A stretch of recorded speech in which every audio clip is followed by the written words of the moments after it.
গান বাজনা হতো হো বাবা আসে গানের রুহের খোরাক।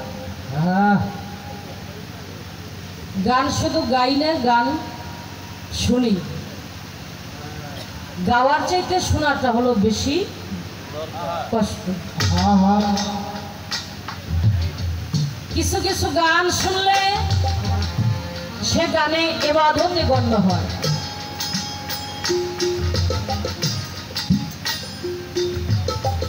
আজকে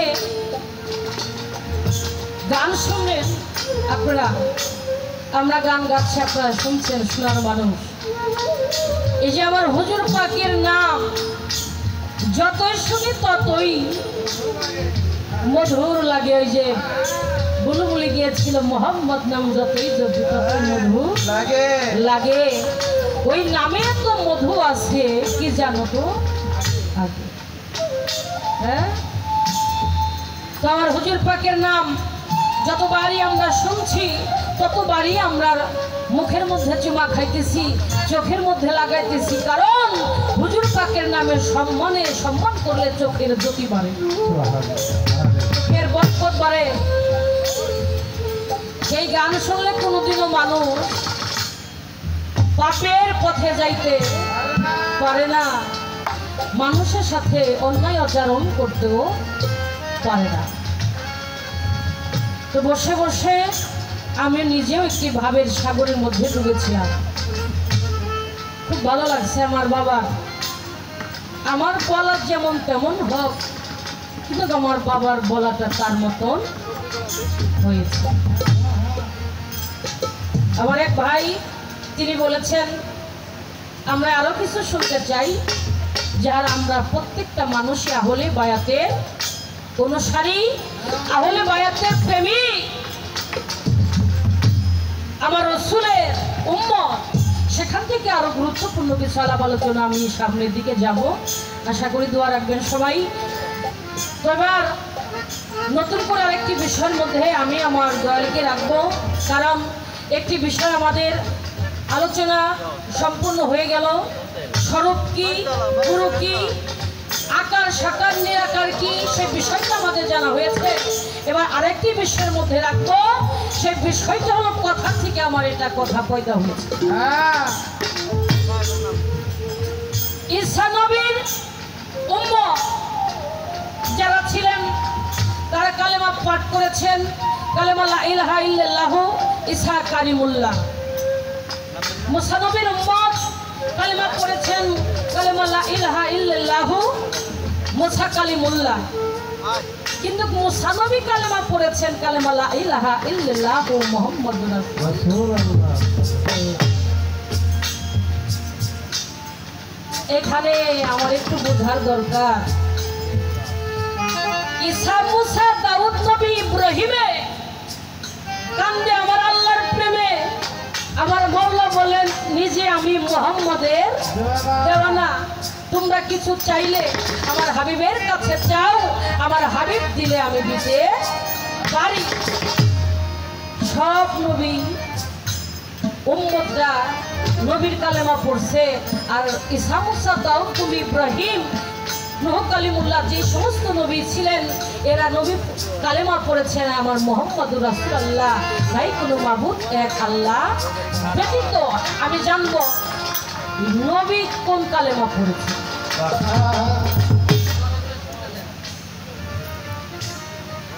ঈসা নবী কালেমা পড়েছে লা ইলাহা ইল্লাল্লাহু মুহাম্মাদুর রাসূলুল্লাহ। মুসা নবী কালেমা পড়েছে লা ইলাহা ইল্লাল্লাহু মুহাম্মাদুর রাসূলুল্লাহ। সব নবী এক কালেমা পড়েছে, কিন্তু নবী কোন কালেমা পড়ে আত্মসমর্পণ করেছে? নবীর কালেমার নাম কি? এখানে একটা আমাদেরকে বোঝাবে, নবী কি এই লা ইলাহা ইল্লাল্লাহ এই কালেমায় পড়েছে, না আরো অন্য কোনো কালেমা আছে? এখান থেকে একটু আমাদেরকে বোঝাবেন। এশিয়া মহাদেশে দরবেজির আলম সাজির একটি কালাম দিয়ে আমার দলের কাছে আরো কিছু আলাপ আলোচনা রাখার জন্য আমি চেষ্টা করতেছি।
আমি দয়াল সুরাই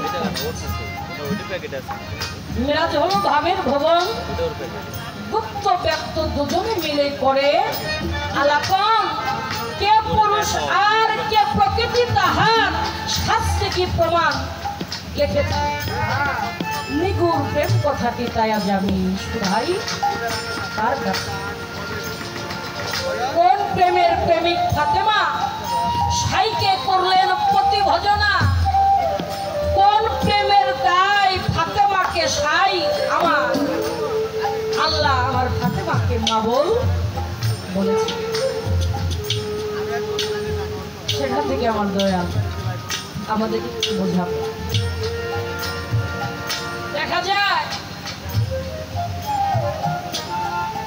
বাউল কবি নুর মেহেদি আব্দুর রহমান তিনি একটি গান লিখেছিলেন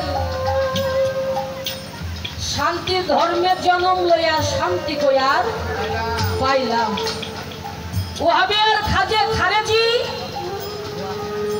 এজিদিয়া দেওবন্দের এজিদি ধ্বংস করিয়া দিল ওরা পবিত্র ইসলাম শান্তি ধর্মের জন্মটা লইয়া আমরা শান্তি কইয়া পাইলাম আমার জগৎ জননী ফাতেমা মালিককে সে প্রতিরূপে ভজনা করে সেটা কোন পতি জগৎপতি হ্যাঁ জগৎপতি রূপে ভজনা করে আর আমার মালিক পরওয়ারদিগার আমার ফাতেমাকে মাগো বলে সম্মান করে ও দয়াল এটা কোন প্রেমের মাধ্যমে পুরো ভক্তি এমনি হইলে সেখানে এমন কি ভাব মিলে সেখানে তো আমাদেরকে বোঝাবে দুজনে মিলে বিরাজ করলেন আত্মদর্শন ঘটেছে কিন্তু একজন হলেন আশেক আর একজন হলেন তার মাসিক তার মাসিকের খেলা খেলছে যেজন সেজন তাদের তার প্রীতি রীতি যারা বুঝেছে তারা হয়েছে মহা পুরুষ আর প্রকৃতি আমি জানতে চাই এই দুজনে মিলে বিরাজ করেছেন একজন হলো আকাঙ্ক্ষাকারী আরেকজন হলো পূর্ণকারী একজন হলো আশেক আরেকজন হলো মাসক আমার আল্লাহ ছিলেন নবীর প্রতি হলেন আশেক তাকে দাওয়াত পাঠাইছেন জিব্রাইল আলাইহিস সালামের মাধ্যমে নাকি আমি জানতে চাই এখানে দুজনের মধ্যে পুরুষকে আর প্রকৃতিকে পুরুষকে আর নারীকে এই লালন সেজে বলছে বেয়াদবি মাফ করবেন আমি কিন্তু কোনো কিছু বলবো না আজকে বড় বড় মহাজন যারা তারা কি বলছে সেই কথাগুলো আমি ফলো করেছি সেই কথাগুলোই আমার দলের কাছে আমার রাখা তাহলে এখানে নারী আর পুরুষকে সেখানে ভাবটা ছিল কি বিনিময় করেছিল কি এখান থেকে আমাদের একটু জানার দরকার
তোমাতে রয়েছে আমার রাসূল আল্লাহর দর্শন। আমি ভজিব মুর্শিদ তোমার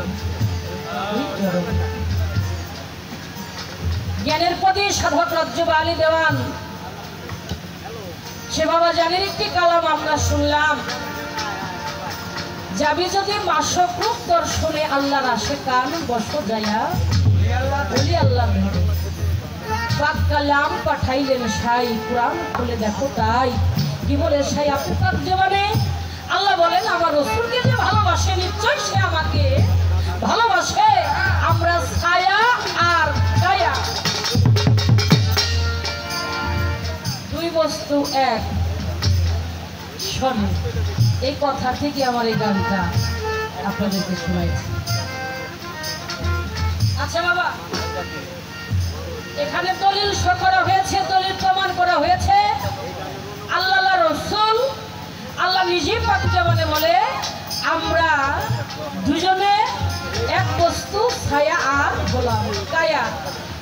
এই বাবা একটু আস্তে আমার বেলা যত আছে সমস্যা নাই, আমার বাবার বেলা যেন সমস্যা না। বাবা ঈসা নবীর বেলা কি কোনো হীরা গুহা আসছে ধ্যান করার জন্য? মুসা নবীর সময়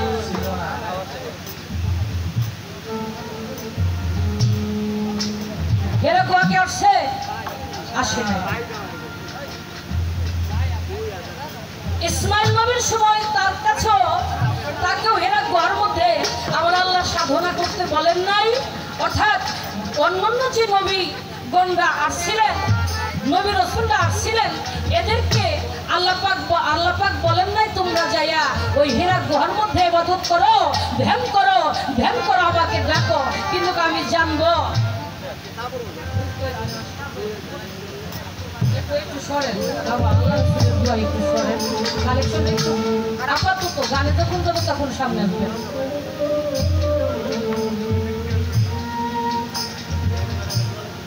কোন নবীর সময় কোন নবীকে ধ্যান করার জন্য ইবাদত করার জন্য ওই 15 বছর 1 মাস 19 দিন হীরা গুহার মধ্যে পাঠাইলেন না। কিন্তু যিনি আল্লাহ লালন সাজি বলেছেন যিনি রাসূল যিনি মুর্শিদ তিনি রাসূল, ইহাতে নাই কোনো ভুল, খোদাও সে হয়, এমন কথা লালন কয় না আল্লাহর কোরআনে। আল্লাহ কয় ছায়া কায়া দুই বস্তু একসঙ্গে, আমাকে কেউ পাইতে হলে আমার রাসূলকে বিশ্বাস করো, তার প্রতি ঈমান আনো। কিন্তু আমি জানবো কোন নবীর সময় হীরা গুহায় তাদেরকে পাঠানো হয় নাই। কিন্তু আমার আল্লাহ বলেছেন যাহাকে সৃষ্টি না করলে আমি আল্লাহ কিছু সৃষ্টি করিতাম না, কিছুই দুনিয়া পাঠাইতাম না। সেই নবী যখন মুরতাজিল্লাহ আমার হুজুর পাকের যখন মুরতাজিল্লাহ সৃষ্টি করে মতির একটি গ্লাসের মধ্যে রেখেছিলেন, সেই গ্লাসের মতির গ্লাসের মধ্যেও রেখে আমার আল্লাহ ঘুরছে, তাজিম করছে, আর ফেরেশতাগণদেরকে নিয়েও তাজিম করেছে। সেই নবীকে কেন হীরা গুহার মধ্যে পাঠানো হলো? অর্থাৎ শিক্ষণীয় কিছু বিষয় শেখানো হলো। আমি জানবো এই 15 বছর 1 মাস 19 দিন যে হীরা গুহার মধ্যে ইবাদত করলো, এটার কারণটা ছিল কি? এখান থেকে আমাদের তুলে ধরে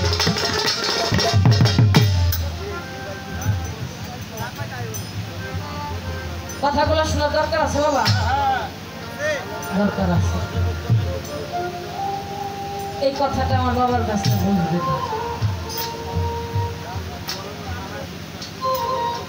আর একটু কথা আমি জানতে চাই, আমার ভাই জানদাতকাল বললেন আহলে বায়াত প্রেমিক যারা আমরা গুরু ধরেছি পরীক্ষা মানুষ, আহলে বায়াতের মহব্বত সকল প্রেমিক ভক্তদের কলবের মধ্যে জমা থাকে, তা না হলে ভক্ত কখনো পথ চলতে পারে না।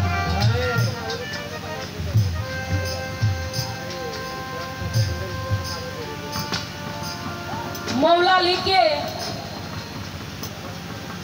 মসজিদ ঘরের মধ্যে হত্যা করা হয়েছে বাবা।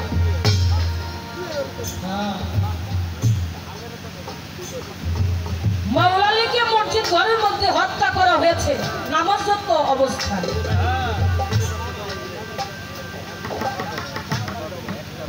আমি জানতে চাই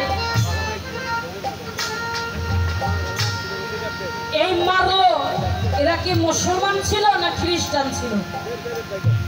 কেন মারলো? আর কারাই মারলো? হুসাইন ছিল আমার দয়াল নবীজির কলিজার টুকরা। আমার হুসাইনকে আমার হুজুর পাক এমন কোন জায়গা নাই সেখানে সে চুমা না খেতে পারছে। সকল জায়গা চুমা খেয়েছে, শুধু একটা জায়গায় চুমা তিনি খেয়েছিলেন। নির্মল ইতিহাস ওই কারবালার জমি।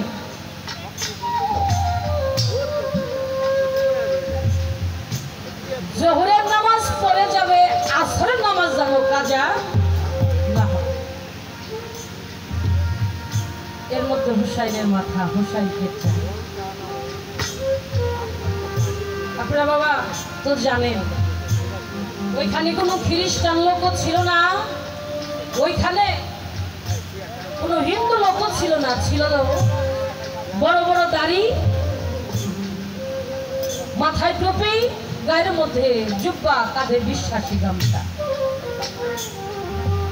আমার মা ফাতেমাকে ঘরের মধ্যে দরজা লাথি মেরে তাকে মারা হলো। তার গর্ভে একটা সন্তান ছিল, তার নাম ছিল মহাশিব। কেন? আহলে বায়াত পাক পঞ্জাতন, বিশেষ করে আল্লাহর ওলি যারা, এরা হলো নিগম তত্ত্ব বুঝতে পারে, অর্থাৎ সামনে কি হবে এই দিনগুলা তারা দেখে, এই দিনের চিন্তা তারা করে, তারা দেখে। পিছে যেটা হয়ে যায় সেটা তো মানুষের কল্পনায় আসে, কিন্তু সামনে কি হবে এই জিনিসটা দেখে না। কিন্তু ওলি আল্লাহ যারা, এরা হলো দেখে। কিন্তু আল্লাহ পাক যাকে সৃষ্টি না করলে কিছু সৃষ্টি করতেন না। আমার মালিক আমার দয়াল নবী কি জানতেন না যে এদের এইভাবে নির্মূল প্রতি পরিহাস এদের মানুষ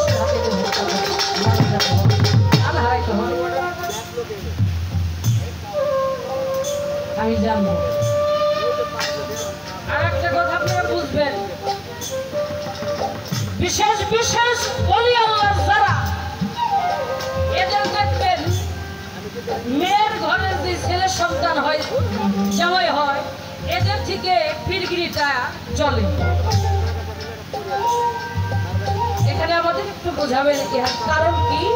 আর এই আহলে বায়াত পাক পঞ্জাতনকে যারা হত্যা করলো, প্রত্যেকটা আমার আহলে বায়াত পাক পঞ্জাতন 5 জনের মধ্যেই আমার মাওলা আলী, আমার খাতুন জান্নাত ফাতেমাত জোহরা, আমার ইমাম 2 ভাই, এই 4 জনকে নির্মূলভাবেই হত্যা করা হয়েছে। ইহার ঘটনা ছিল কি, ইহার পিছনে ষড়যন্ত্র ছিল কার, এখানে আপনি আমাদের বুঝাইলে তাহলে আমার এই আহলে বায়াত, আমার মেদিনীপুর রশিদ আল কাদরি বাবা জানের যারা ভক্ত, ঐতিহ্যবাহী গড়পাড়া ইমামবাড়ি আমার খলিল চান খলিল রহমতুল্লাহের বাবার যারা ভক্ত, বিভিন্ন দরবারে যারা ভক্ত, আমার গণেশ বাবার যারা ভক্ত, আমার আবুল শাহ বাবার যারা ভক্ত, তারা একটু আনন্দ হৃদয়ের মধ্যে শান্তি পাবে। অন্য কোনো আলাপার এই নয় আসরের ভিতরে, অল্প সময়ের মধ্যে অনেক কথাই আমার হয়ে যাচ্ছে বাবা, বুঝিবে না করে। আর তো কিছু আলোচনা নাই, করবো না এই নাই আসরে। আবারও ভাবের গোসাই বোঝাবে না আমারে। বেশি লাগে না, অল্পের মধ্যে। কারণ আমার হলো একটা সালাম আর 2 কেজি মিষ্টি, এটাই আমার যথেষ্ট। আর কি খাওয়াবে, কোথায় রাখবে, কোথায় শুইতে দিবে, পোলাও রান্না করবে না, চিতাই পিঠা বানাবে, হাঁসের মাংস না গরুর মাংস না মোরগ, এটা সব আমার। তাও আর মাওই জানে। আজকে আমার হলো শুধু ফু চাইলে তোমার সব বাবারই, আমার খালি দলটুকু ফু পাতা। তো আমি যতটুকু বললাম, এবার আমার বাবা উঠে আপনাদেরকে আরো কিছু শান্তি দিবে, কিন্তু কথা না হলে, প্রশ্ন ভালো না হলে সেখানে তার সমাধান ভালো। প্রশ্ন যেমন উত্তর পাবেন তেমন, প্রশ্ন যদি অন্যদিক হইতো উত্তর আপনারা সেই দিকে পাইতেন। তো আপনারা যেটা চাইলেন ওইখান থেকে আমি কিছু আলোচনা রাখার জন্য চেষ্টা করলাম। এবার ছোট্ট করে একটি দরবারের স্বাদ আপনাদের খুশি।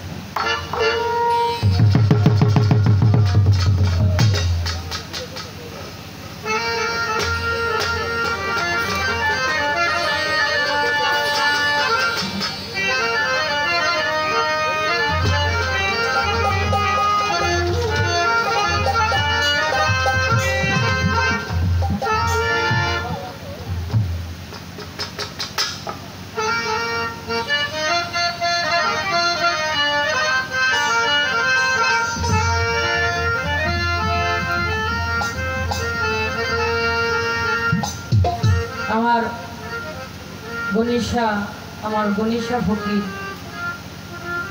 সাধু যে সকল স্বাদ ত্যাগ করে সে হয় সাধু। কোনো স্বাদ থাকতে বাবা সে সাধু হতে পারে না। তিনি শারীরিকভাবে অসুস্থ। আমার বাবাজি গণিস সাধু তার ছেলে সুযোগ্য সন্তান আমার দেলোয়ার ভাই। বাবার জন্য প্রথমে দেখেছেন আপনারা যেমনি ভাবে হাওয়া করে কেঁদেছে। কোনো সন্তান যদি তার বাবা মায়ের জন্য দোয়া চায়, আমার আল্লাহ বলে আমি সে সন্তানের জন্য তার বাবা মা যত বড় রোগ ব্যাধি হোক না কেন, সন্তান যদি প্রার্থনা করে আমি আল্লাহ সেই রোগ ব্যাধি মুক্তি করে দেব। আপনারা সবাই দোয়া রাখবেন আমার গণিস সাধু বাবার জন্য, মালিক যেন আবার তাকে শারীরিকভাবে সুস্থ করে দেয়। এমনি করে যারাই আমরা গুরু প্রেমিক বাবা, গুরুকে ভালোবাসলে জীবনের তার কিছু আর থাকে না।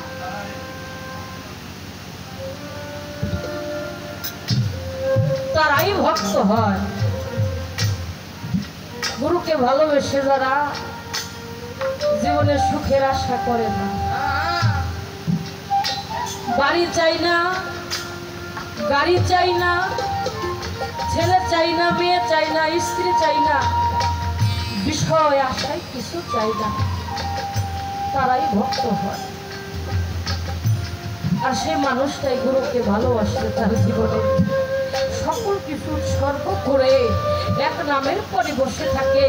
একটা কথায় আছে, এক নাম সার করে বসে আছি দয়াল, তুমি যে হালে রাখো, যে ঠাই রাখো, যে পথে আমাকে চালাও, আমি যেন তোমার রূপটি ছাড়া অন্য কোনো রূপ দেখি না। তোমার পথ ছাড়া যেন আমি অন্য কোনো পথে না যাই, তোমার কথা ছাড়া যেন আমি অন্য কোনো কথা বাণী যেন না শুনি। সব গানই বাবা অভিনয় হয়, কিন্তু গুরু শিষ্য পালা গানটা অভিনয় করে গাওয়া যায়। এটা অভিনয় করে গাওয়া কোনোদিনও যায় না। আমি তো ভক্ত হতে পারি না। ভক্ত যদি হতে পারতাম তাহলে আমার জীবনের দশা। যারা ভক্ত তারাই শুধু পার হয়ে গেল, আর যারা আমার মতো কাঙ্গাল নাদান পাপি দুরাচার তারাই শুধু পথে পড়ে রইল। তাই আমার এক ভাই এসে বললেন, আমার গুরু গণিসা, আমার গণিস সাধু লালন সাজি বললেন, গুরু রূপ ধ্যানের ওই যার সমন বলে তার কিসের বল, নেচে কেউ ভব পারে যায়, গুরুর চরণ করি তিলে তিলে জপ ওই নাম মন। আমার কালাসা তিনি বলেছেন, মুর্শিদ নামজারি হৃদয় ভরা তার ভরা পরে দেখলাম কত ঝড় তো ধারে দেখি যার মুর্শিদ তার সামনে একবার বিপদে পড়েই দেখেন, দেখবেন আপনার মুর্শিদ আপনার সামনে এসে দাঁড়া হয়ে গেছে। ভক্ত যখন বিপদে পড়ে মুর্শিদ তখন আর ঠিক থাকতে পারে না। বিপদে পড়ে যখন যে যার মুর্শিদকে ডাকে, মুর্শিদ ওই রূপে এসে ভক্তকে দর্শন দেয়, আর ওই রূপে দর্শন দিলেই ভক্ত উদ্ধার হয়ে যায়। আমি তো সে ভক্ত হতে পারলাম না, তাই আমার আশা দেওয়া ঘোরাফেরায় পয়সাও হয়ে গেল।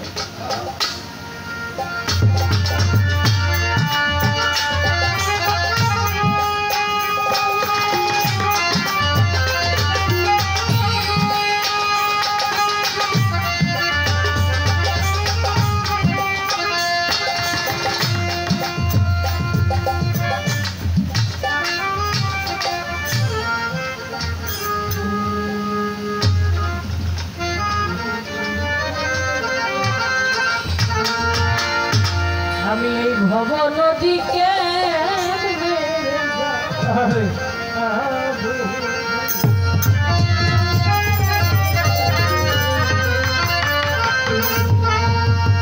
দয়ালো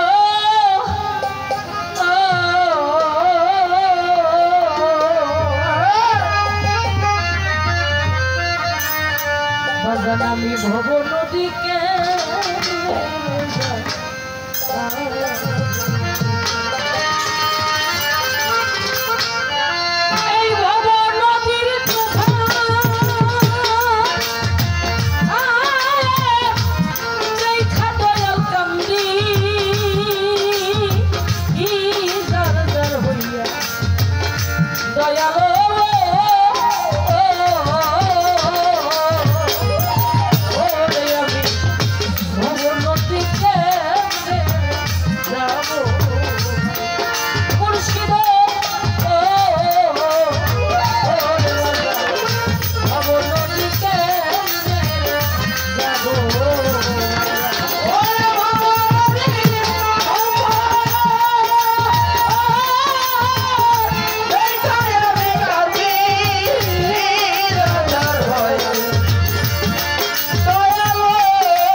ভাই বিরাদার সকল সঙ্গে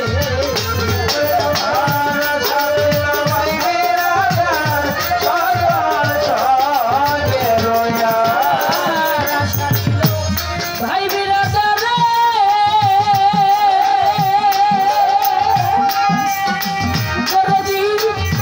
ওরে রাজা সকল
পিছন দিকে চাইয়া দেখি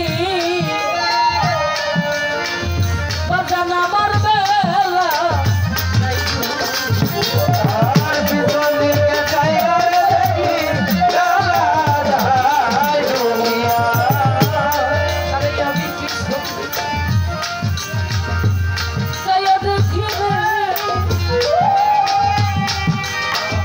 ও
সেখান থেকেও আমি বঞ্চিত হলাম।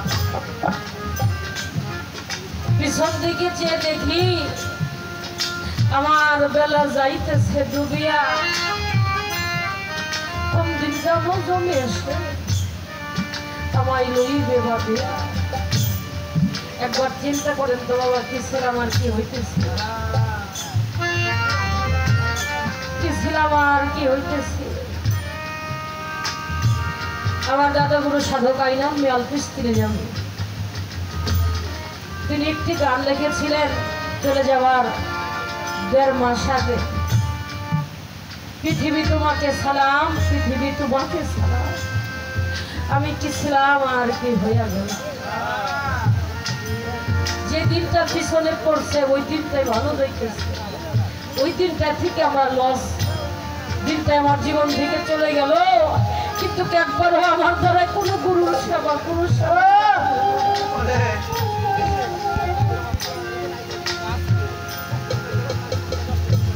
দেহ ছেড়ে যখন পরাণ পাখি উড়ে যাবে,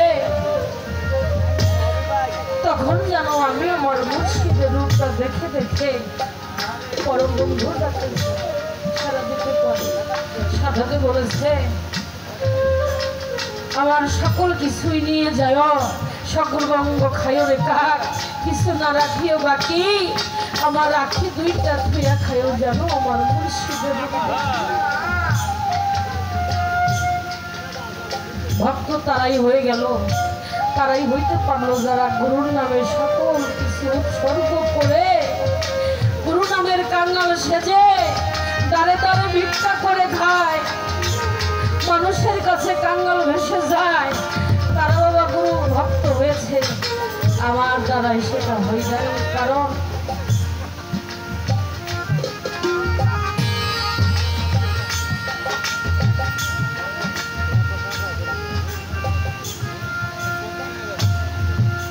আশাকে রসুল পাগল। আমার হুজুর পাক থাকতেন মদিনায়, আর পাগল থাকতেন করুণ শহরে। পাহাড়ের চূড়ার উপরে বসে মদিনার দিক মুখ ফিরাইয়া দুটি হাত এমনি করে বাড়াইয়া বন্ধু বন্ধু বলে ডাকত।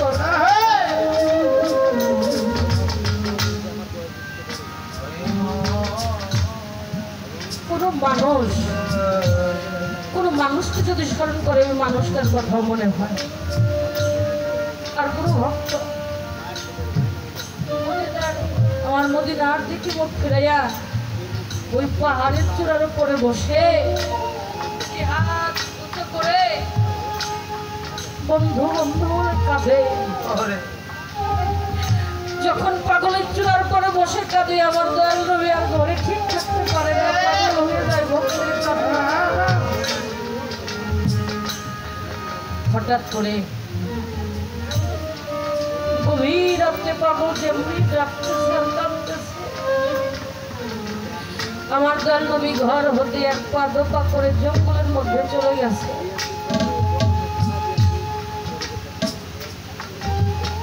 মা আয়েশা সিদ্দিকা 1 দিন 2 দিন 3 দিনের দিন মনে মনে চিন্তা করলেন, না জানি কোথায় যায়। তাকে আজকে একটু দেখবো, তার মনের মধ্যে একটু সন্দেহ জাগ্রত হবে। কোথায় যায়, কি করে? রাত্র যখন গভীর হয় ঘর থেকে বের হয়ে চলে যায়, কোথায় যায় আর চিনি না, দেখি না, বুঝি না। তো পাগল যখন ওই চূড়ার উপরে বসে দুটি হা হা তুলছে করে বন্ধু বলে কান্দে, আমার দল নবী আমার করুণ শরীর মুখ দিকে ফিরাইয়া যখন আমার কান্নার ধ্বনি উত্তর দেয়, বস্ত্রের পাগলের ভিতরটা একটু শান্তি পায়। 3 দিনের দিন মায়ের সাথে দেখা আমার জন্মদিন পিছনে পিছনে চলে গেছে। আয়শা সিদ্দিকাকে ডাকলেন, কথা বলে না। আমার জন্মদিন অন্তর জানেন, সে সকল কিছু বুঝতে পারলেন যে আয়শা আজকে আমাকে পরীক্ষা করবে। তারপরও ডাকলেন, আয়শা সিদ্দিকা কোনো কথা না বলে আমার জন্মদিন ঘর থেকে বের হয়ে চলে গেলেন। আয়শা সিদ্দিকা পিছনে পিছনে যায়, বিশাল একটা জঙ্গলের মধ্যে যাইয়া করুণ শহরের দিকে মুখ ফিরাইয়া যখন আমার দয়াল নবী হামাও করে কাঁদতেছে, মা আয়শা সিদ্দিকা পিছন দিকে যাইয়া এমনি ভাবে জড়াই ধরছে। আমার দয়াল নবীকে বলতেছি, ইয়া রাসূলুল্লাহ, গভীর রাত্রি হলে আপনি এখানে এসে কাঁদেন, কার জন্য কাঁদেন, কিসের জন্য কাঁদেন? আমার দয়াল নবী আয়শা সিদ্দিকাকে জড়াই ধরছে। আয়শা সিদ্দিকাকে যখন জড়াই ধরে বলছে, আয়শা রে, তুমি তো জানো না ওই করুণ শহরে আমার একটা পাগল আছে, পাগলের নাম হলো ওয়াইসক্রনি পাগল। ওই পাগল যখন আমার মদিনার দিকে মুখ ফিরাইয়া আমাকে দুটি হাত উঁচু করে ডাকি আর কান্দে, তখন আমি আয়শা তোমার ঘরে থাকতে পারি না। এই জঙ্গলের মধ্যে এসে যদি আমি আমার বন্ধুর স্মরণে কাঁদি, আমার ভক্তের জন্য কাঁদি, ওর আত্মা একটু শান্তি পায়। আয়শা তাই মনে রাখতো, এই তোমাকে ফাঁকি দিয়ে, ঘরকে ফাঁকি দিয়ে আমি এখানে এসে আমার ওয়াসিলি পাগলের জন্য কাঁদতে। এমনি ভাবে যদি কোনো ভক্ত তার গুরুর জন্য কান্দে, সে মানুষটা যতই মেদিনীপুর থাক, গড়পাড়া খলিল চাঁদ থাক, মোল্লাপুর সানাল বাবা থাক, বিশ্ব জাকির মঞ্জিল হাসমত বাবাই থাক, কোনো বাবাই তার ভিড়ে থাকতে পারে না। আমার বিশ্ব জাকির মঞ্জিল হাসমত চাঁদ বাবা বিশ্ব শরীফ হয়ে গেলে দরবার দিয়ে ঘুরতেন, ভক্তরা বলতেন, হুজুর আপনি দরবার শরীফের মধ্যে যান। হুজুর পাক হাঁটতেন আর বলতেন, আমার কি ঘরে মন বসে, কত মুরিদ সন্তান আমার কত জায়গায়, যতক্ষণ পর্যন্ত আমার মুরিদ সন্তান যার যার ঘরে না যাবে ততক্ষণ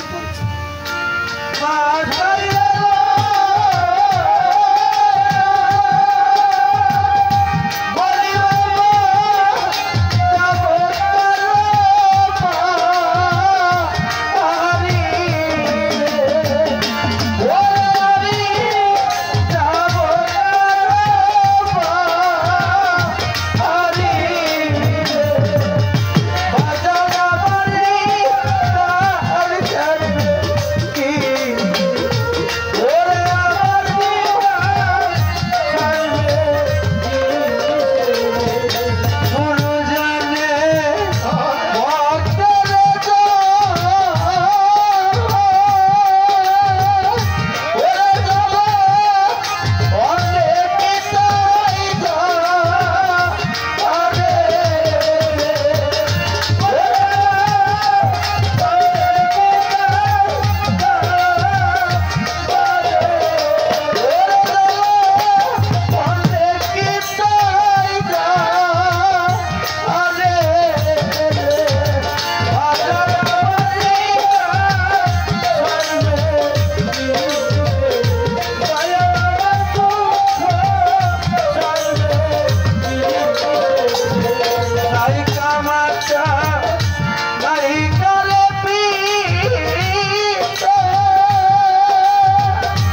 আব্বা আছে, দেলোয়ার ভাই জায়গাটা পূর্ণ আছে,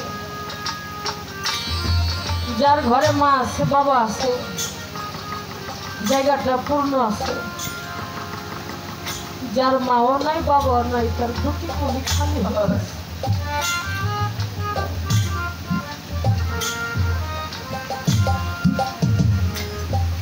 তাই আমার দেলোয়ার ভাইয়ের আব্বা আমার বাবা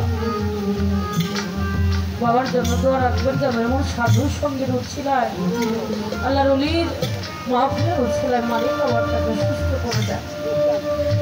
পৃথিবীর মধ্যে সবাই স্বার্থের পাগল, টাকার পাগল, বাড়ির পাগল, গাড়ির পাগল, স্বার্থ ছাড়া ভালোবাসা না কেউ। আর মায়ের কাছে যে ভালোবাসা, সে ভালোবাসা কোনো স্বার্থ মাঝের সন্তান ভালোবাসে, সেখানে কোনো স্বার্থ লাগে না রে ভাই।